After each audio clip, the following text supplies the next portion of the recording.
Hello guys, in this video I'm going to show you how to check marketplace on the Goodnotes application.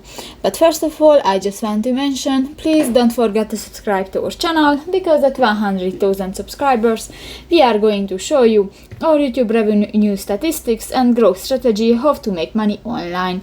So let's jump into it. First of all, open the application on your device. That's the home screen, and go to the left bar and you can find the fourth option, the marketplace, under the shared option.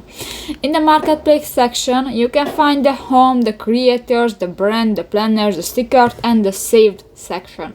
If you want to check different planners, click to the planners option. Just wait 5 seconds, because not working actually. But if you go to the planners option, you can find different planners and you can use these templates. So that's pretty much it for this video, guys. See you in the next one. Bye bye.